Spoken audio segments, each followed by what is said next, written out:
present for election to the office of the Speaker of the House of Representatives the name of the Honorable Hakeem Jeffries, the pride of Crown Heights, a representative from the state of New York.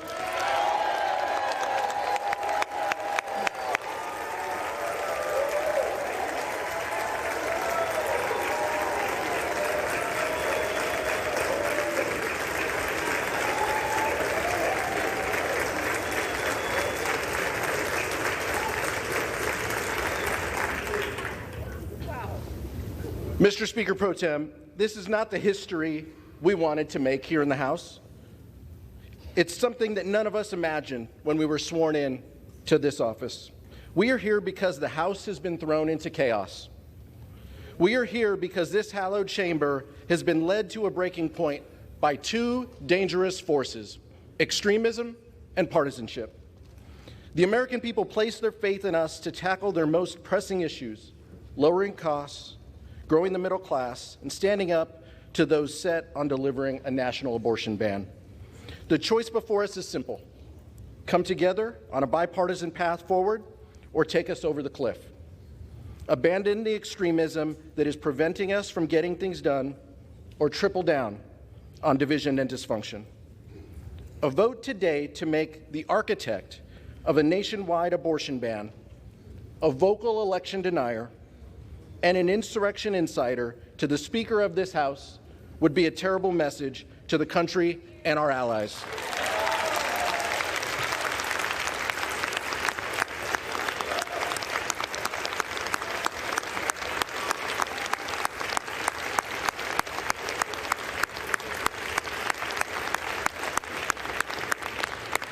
Mr. Speaker, it would send an even more troubling message to our enemies, that the very people who would seek to undermine democracy are rewarded with positions of immense power. We're talking about someone who has spent his entire career trying to hold our country back, putting our national security in danger, attempting government shutdown after government shutdown, wasting taxpayer dollars on baseless investigations with dead ends, authoring the very bill that would ban abortion nationwide without exceptions, and inciting violence on this chamber. Even leaders of his own party have called him a legislative terrorist. He once said, quote, "I didn't come to Congress to make more laws." His words speak for themselves. When New Yorkers recovering from Hurricane Sandy needed Congress to act, he said no. When wildfires ravaged the West, destroying homes and businesses, and those residents needed disaster assistance, he said no.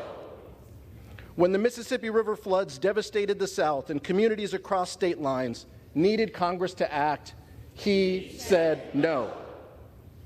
When our veterans were suffering from disease and dying as a result of their service to our country, and Congress passed a bipartisan solution, he said no. When our ally in Ukraine looked to Congress for additional support to help defeat Putin, he said no. And just before Hamas's brutal terrorist attack on Israel, he said no to fully funding military aid for our ally. This body is debating elevating a speaker nominee who has not passed a single bill in 16 years. These are not the actions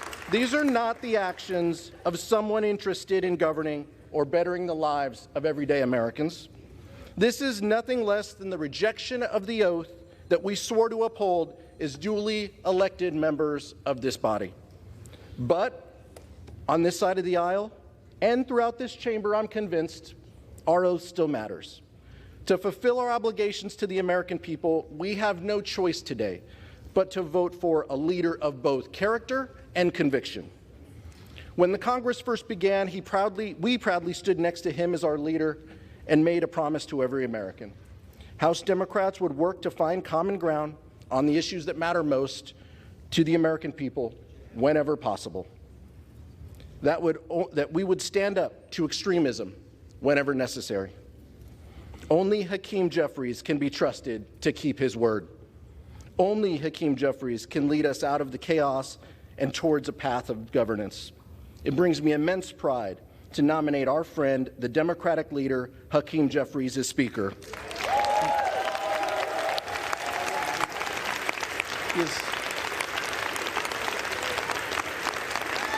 Almost. I'm not done yet.